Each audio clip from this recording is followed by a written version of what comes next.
We were not surprised by the black smoke. The one who comes after him continues with the same openness, same love. I'm going to miss him, but this is it. We just have to pray and ask for guidance. And hopefully somebody 10, 20 years into, the service gives us the same strength and makes a very solid Catholic Church.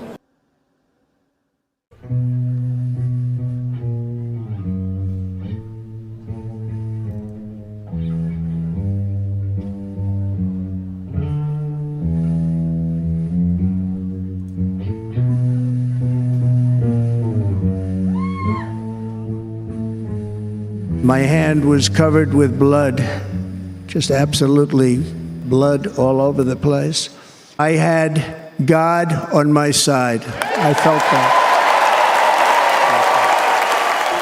You. I've seen you before. You know him.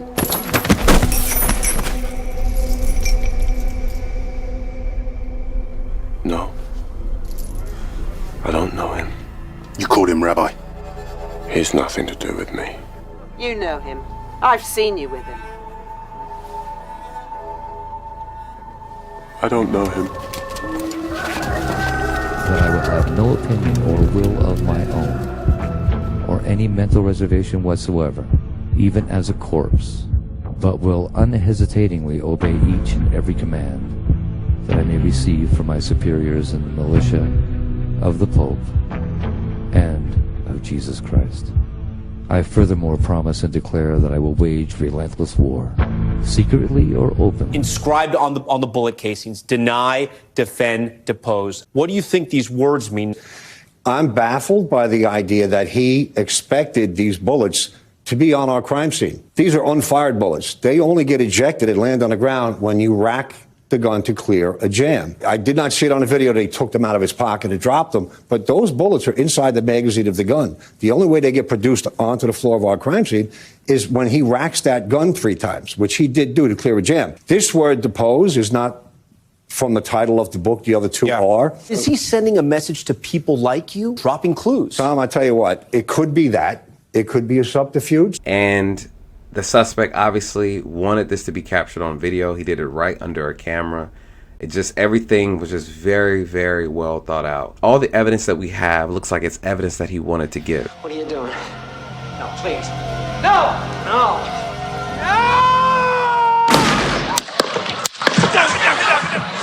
Hawkeye's here! Hawkeye's here! Move it to the stair! I don't want to be rich. Someone important, like an actor. Whatever you want, Mr. Reagan. In 1984, Reagan established diplomatic relations with the Vatican. Not since 1867 had there been any official contact between the two countries. Alberto Rivera made a startling statement in which he said there would be a sign given to Jesuits throughout the world when all churches would be taken over by the Jesuit order. The sign was to be when a president of the United States took his oath of office facing an obelisk. For the first time in U.S. history, the swearing-in ceremonies were moved to the west front of the Capitol, and President Reagan faced the Washington Monument. If you place your left hand on the Bible and raise your right hand and repeat after me, I, Ronald Reagan, do solemnly swear. I, Ronald Reagan, do solemnly swear. That I will faithfully execute the office of President of the United States. That I will faithfully execute the office of President of the United States. After Reagan's presidential reign, the Berlin Wall came down in 1989, and the Cold War ended. However, instead of greater freedom, nations around the world found their governments becoming more repressive. Terrorism became the new foe, and the United States and other Western governments pledged to fight this new enemy at all cost. That included taking away all God-given rights from the people in order to bring about supposed peace and safety. In America and elsewhere, many noted that the government knew about the terrorist attacks in advance, but failed to stop them. In fact, it is now painfully obvious that the government allowed these attacks to occur. Unfortunately, the American people find themselves in the same situation and making the same mistake that the Southern people made before the war between the states. In the 1800s, the South, like the North, had Jesuit-controlled Freemasons and coadjutors in key religious, political, and military positions. Many newspapers were also under Rome's control. These men and media outlets created the agitation towards war. At this point in the history of the United States, in the history of the presidents, has not been other president. From the time of President Washington, that was the first president to be utilized by the Jesuits. If you were not aware of that, President Washington already was initiated by the Jesuits to bring about the first communication with the Vatican ever known in this country. From there on, President Reagan, to all this time, President Reagan has come to fulfill the greatest moment in the history of this conspiracy, because no other president has come as close as President Reagan with the Vatican, and not even John F. Kennedy. What that means is they have done to President Kennedy, to President Reagan, what they were not able to do even through a Roman Catholic president. And nevertheless, I will say this, the religious belief of President Kennedy is nothing more, nothing else than another expression of Catholicism. Roman Catholicism is not only the Roman Catholic system. There are many daughters of the Roman Catholic system outside the Roman Catholic system.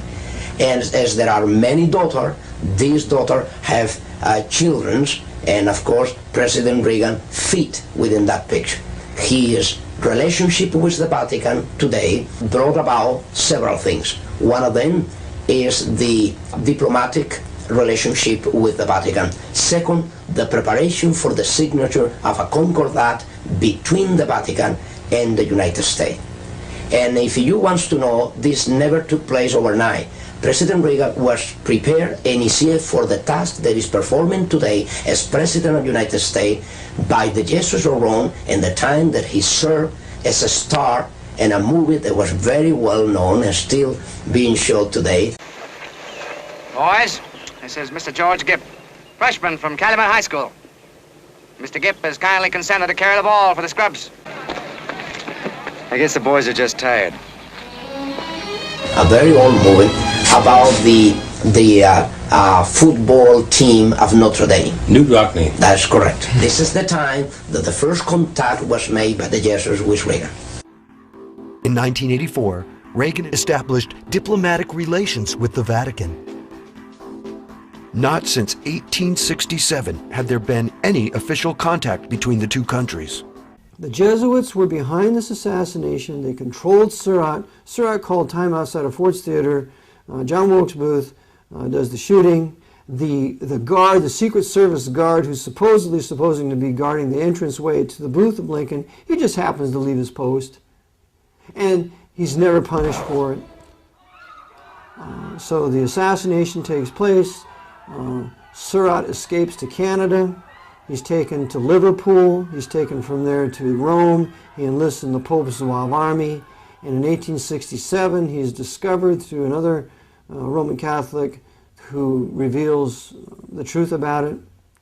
And he is then brought back to the United States and put on trial. He has 2 trials, and because Roman Catholics have more allegiance to their priests and the canon law than they do our country, when a Roman Catholic's on a jury, they can hang a jury and let the murderer go free, and that's exactly what happened to John Surratt. As a result of the Surratt affair and the papal policy of not allowing Protestant churches within the city of Rome, the United States of America ended diplomatic relations with the Vatican in 1867. But even with the end of diplomatic relations with the U.S., the Jesuits had achieved a great victory. Canada, upon the advent of Confederation, July 1st, 1867, local control in each province for the government of the Masonic fraternity of the Dominion took a strong hold as a predominant idea and prevailed. Each province has a Grand Lodge. Jesuits under the Extreme Oath and Induction, they were not directly to be involved. They only were the intellectual element that will prepare this. The case of Abraham Lincoln. Abraham Lincoln, the president, was killed by the Jesuits of Rome, but there was no a Jesuit there involved directly. Nevertheless, was the Jesuit who prepared the plot against his life and prepare and train those who were to kill him. They arranged it. Yes, it happened with President Kennedy, the same thing. The assassination of Kennedy is another fact that was ordered by the Jesuits in order to get rid of a president that already was a shame to the Roman Catholic institution, being Roman Catholic. You have two different extremes. In Abraham Lincoln, you have that there was a man professing to be a Christian, solid Christian, and then there you have a man that professed to be a solid Catholic, but then put to shame his own institution when he was confronted about what he will do as a Roman Catholic president about the Constitution and about the interests of the Roman Catholic institution. When he placed the Constitution of the United States above the canon laws of the institution, he called for disaster. The assassination was done in a very public way to show other would-be presidents what would happen if orders were not followed. The assassination of John F. Kennedy is done in broad daylight as a warning to all the other leaders of the world, but it's also done with this viciousness because you see JFK was a Catholic and they wanted to kill their Catholic boy who refused to uphold the temporal power of the Pope.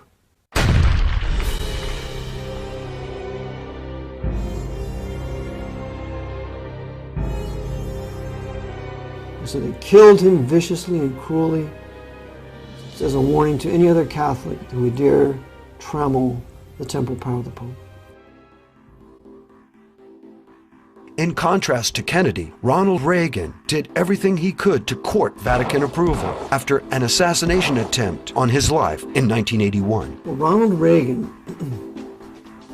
was advocating some things that would have built the middle class that were generally pretty good. He was talking like a conservative. Evidently, he thought for a few minutes he was the president because he'd been told to choose George Bush as the vice presidential candidate. And all the conservatives said, how could you do this to us? And yet he's still, quote unquote, elected. So Reagan starts to advocate some pretty good things. And so, we're going to punish you, Ronnie. And so they carried out the attempted assassination. If he survives, he'll do what we're told, what he's told. If he doesn't survive, well, then George Bush will openly take his place and be the president. Either way, we win. So Jerry Parr, the Secret Service agent, shoots Reagan inside the vehicle and makes it look like Hinckley is the one who shot him. Hinckley did not shoot Reagan. Reagan was untouched at the time he was entering the limousine. He was shot inside the limousine by a Secret Service agent, and then, phenomenally enough, a Jewish doctor saved his life. So Bush was a part of this, of course. He was not openly made the president, but he was secretly the president during the entire 2 terms of Ronald Reagan. Ignorance is bliss. Then we have a deal. And the Pope extended his hand to the cameraman. Askew stopped filming to receive the blessing, and a moment later, the shots rang out. He immediately resumed filming to capture these extraordinary pictures. Although brief, the film confirms eyewitness reports that John Paul remained amazingly calm after being wounded. Pope John Paul has said he forgives Mahat al-Aqsa, the man accused of shooting him. The young Turk remains something of a mystery. Described as a right-wing extremist by Turkish authorities, he's told Italian police he is a pro-Palestine communist comrade. There is also evidence he is linked with Muslim fanatics. A forged passport found in his hotel room explains how he was able to get into Italy despite previous public threats against the Pope. Police are still trying to find out how he obtained the Browning semi-automatic found on him when he was arrested. Liz Aitken reporting. Italian journalists were excited over the first foreign head of government to visit the hospital, but Trudeau wasn't talking. Moments after his visit, Vatican Radio, in a bulletin report, announced that Trudeau went to the hospital to say Canadian prayers were with the Pope. The Prime Minister's visit to this famous hospital caught Italians by surprise. But Trudeau, being a devout Roman Catholic, desperately wanted to make this pilgrimage to this clinic before going on to see Prime Minister Forlani. Since Pope Francis was admitted to the Gemelli Hospital in Rome, rumors about a possible resignation have spread. One of the most widely spread rumors was that before going to the hospital, the pontiff left a letter of resignation in case he could not serve as pope. However, the truth is that this letter was already signed in 2013. In an interview with the Spanish newspaper ABC in 2022, the Pope revealed this information. He said that the year he was elected Pope, he gave Cardinal Bertone, then Secretary of State, a missive in which he said he would leave the pontificate in case of impediment for medical reasons. However, this is not a novelty. This has been done by other popes. Paul VI, for example, left a letter in which he expressed his desire to resign in case of incurable illness or for some serious or prolonged impediment. So with all the creative energy at our command, let us begin an era of national renewal. When the Council of Trent occurred, it was controlled by the Jesuits. Yes. How about the Vatican II? Now, Is there a connection there? yes, the connection is very, very, very prophetical. I will say this. The Second Vatican Ecumenical Council was announced on the 25th of January 1959, to everyone's amazement, by Pope John XXIII, only 100 days after the start of his papacy. After 4 years' intense preparation, it convened on the 11th of October 1962. Taking part in the work were 460 experts, called consultants, of whom 235 secular priests, 45 Jesuits, 42 Dominicans, 15 Franciscans, and 123 belonging to other religious orders and congregations. Because it's so prophetical that while the Council of Trent was the first council to be managed by the Jesuit order, the Vatican Council was brought about by the same Jesuit order with the same intention. And you know the intention of the Council of Trent. The intention behind the Council of Trent was the Counter-Reformation. What was the intent of the Vatican Council II? Another Counter-Reformation, but called today, how you call it? Renewal. You see the point? Now, the change was a name, but the intentions were the same. Yes. See, more sophisticated today. Yes. You see, the Counter-Reformation was taken through the Council of Trent. That was the entire Counter-Reformation was performed by the Council of Trent, decrees. Then through that time until today, Vatican Council II came about with the idea of renewal. That means another step forward, and the final, I will say this is the final stage of a Counter-Reformation. The Second Vatican Council opened new perspectives in view of the third millennium. An example of this is the opening up of the Roman Catholic Church towards other churches and confessions, and towards the ecumenical movement. Thanks to all these events, we made a great rediscovery. We mutually recognized each other as a church. Let us remember the historic meeting between Paul VI and the Patriarch Athenagoras in Jerusalem.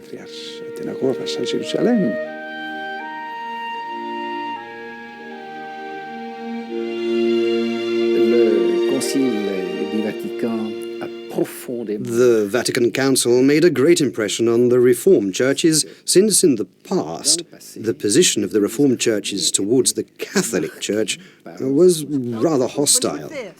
In the land of the free, at the home of the brave. Si può cambiare, Papa. Si può cambiare, non c'è problema.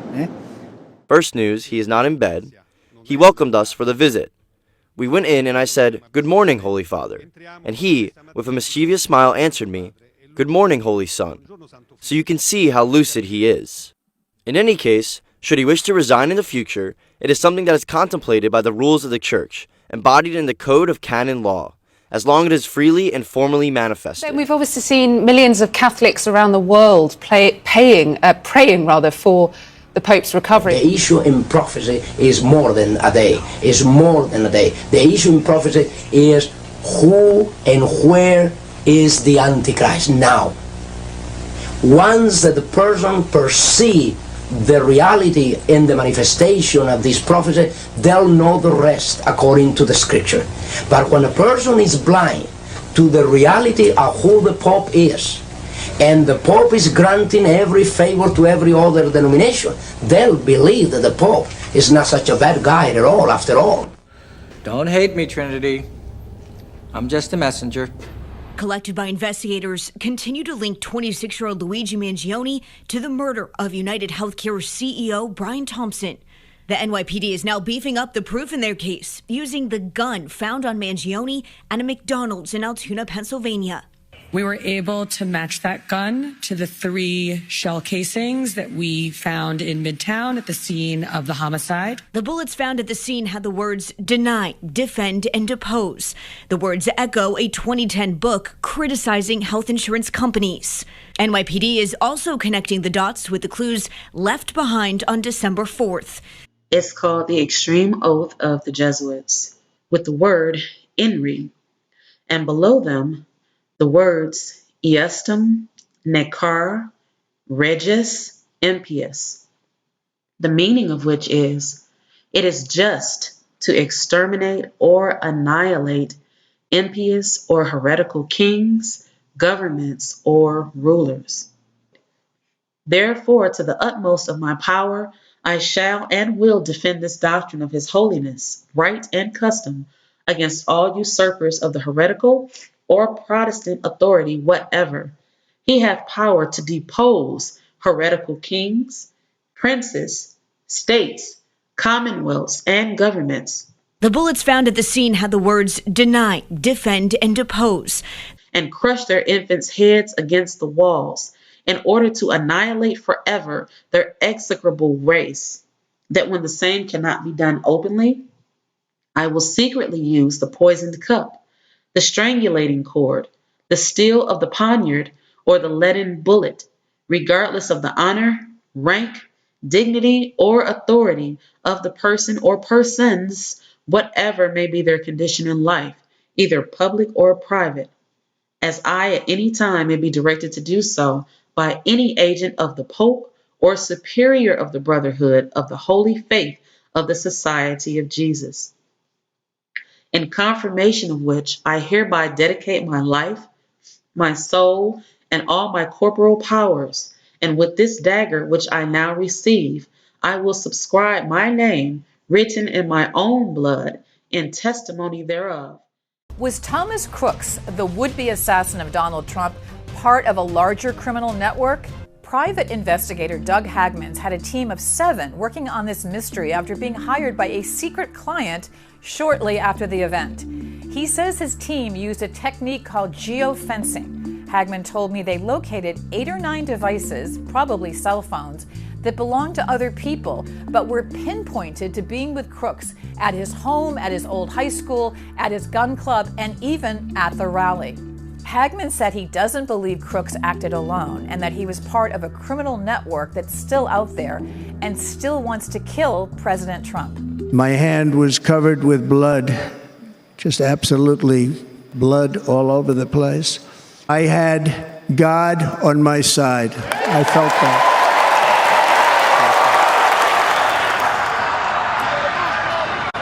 Doug said he heard shots, he started shooting pictures. He was doing what he does as a photojournalist, and he captured this insane historic image. Literally the bullet going by. And to be honest with you, if the bullet is an inch over, he would have gotten an image of, I'm not even going to say it because YouTube will probably block me for saying it. Is what the Roman Catholic system has all the time as her own purpose, is to infiltrate, to penetrate all the areas of life where the Roman Catholic can have control and access for the coming world government. What that means is, in preparation for that world government, the Roman Catholic institution, especially since the establishment of the Jesuit order in 1541, throughout all these 500 years, they've been in preparation and through infiltration and penetration of every level of society in order to take over the world politically and religiously. Rivera and Alcázar, they were to work, and then later Lacunza. There is more, but I will mention these three, the most important ones, in dealing with one special area, prophecy. They were assigned to deal especially with prophecy, with the purpose to do two things at least: to cover up any prophecy relate to the origin of the Antichrist, relate to the Antichrist, and relate to the papacy, relate to the Antichrist. And second, to cover up any idea that the Roman Catholic institution was never a Christian church, as I pointed out before. What that means is to make possible in Bible commentaries and church history that the Roman Catholic institution always will appear as a Christian church, fall in apostasy, and then need a renewal. That was the idea that Rivera, Alcázar, and Lacunza tried to trace. Among other things, they tried to implement the idea that most of the prophecies of the book of Revelations were already fulfilled by the time of Nero. Yeah. What that means is that don't worry about prophecies today, don't worry about the Antichrist, don't worry about a one-world government, don't worry about nothing like that. Yes, that's correct. Some signs, Jehovah's Witnesses, Mormons, starting with the Mormons, and suddenly I was expecting that he will place at the top of the most dangerous cult, Roman Catholicism, but were the Mormons. Now, the Mormons become the victim of Roman Catholicism not only, because even the Mormons are the product of Roman Catholicism. The pressure for Sunday in the future is an issue. Is that a product of the Jesuits? What do you know about that? Well, what I know is this, that even the Seventh-day Adventist denomination has been placed under the greatest setup and a real setup of all the history of the denomination. The issue in prophecy is more than a day, is more than a day. The issue in prophecy is who and where is the Antichrist now. Once that the person perceives the reality and the manifestation of this prophecy, they'll know the rest according to the scripture. But when a person is blind to the reality of who the Pope is, and the Pope is granting every favor to every other denomination, they'll believe that the Pope is not such a bad guy at all, after all. I missed. I never miss. They must have been smaller than I thought. Rip up the stomachs of the wombs of their women and crush their infant heads against the walls in order to annihilate forever their execrable race.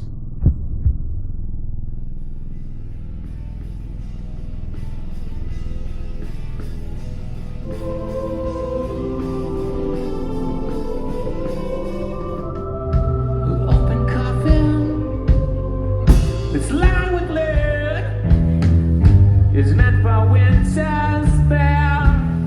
On my tongue lays a hand on this junket, on Chinese joke, in a piss-colored mohair suit. I am real, she's the fun, gonna make you sell. Hey! Gonna make you sell. You will always know when the cocks crow, when the cocks crow, when the cocks crow. When the cocks crow, when the cocks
dick. This is fucking rape!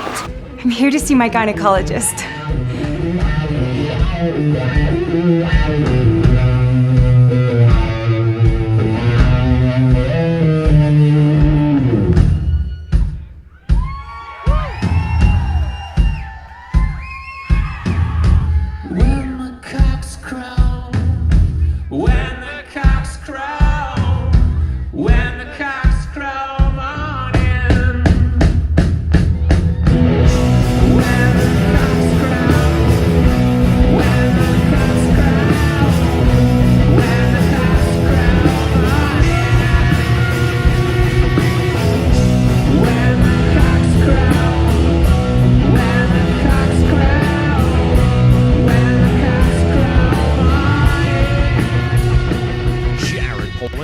Photo.com, and obviously by now everybody knows what happened this weekend at the Trump rally with an assassination attempt, and I spent most of the time after it happened sharing information about the photos, the photographers that were taking them, and what the photographers did in those moments after or during and after the whole thing to get the shots that they needed, because that's their job. The photographers we're going to talk about are the 4 photographers, the press photographers that were allowed in the buffer zone. In that zone, you had 4 media photographers that were allowed there. You had Evan Vucci, who shoots for the AP. You have Doug Mills, who shoots for the New York Times, who I've sat next to shooting during the World Series a few years ago. You had Anna Moneymaker, who shoots for Getty, and you have Jabin Botsford, who is shooting for the Washington Post.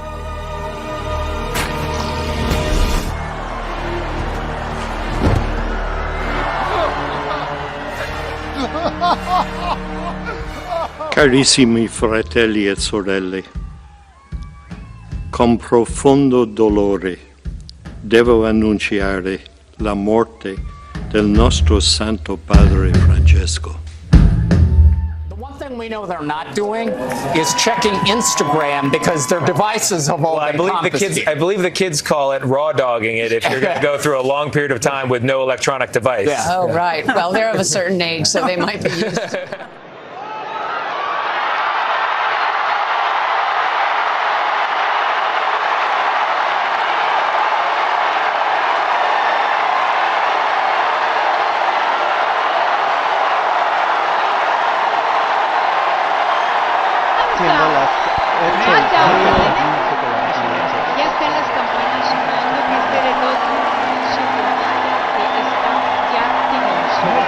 Streaming out on YouTube, and we hear the crowds applauding them. As you can see, we've got camera down there. This is amazing. A smoke warning. A smoke warning. Well off the warning.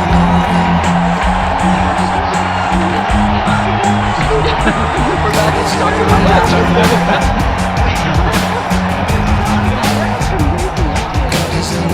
He was in charge of, well, here he comes. Here it comes. Here's the cross. Let's listen.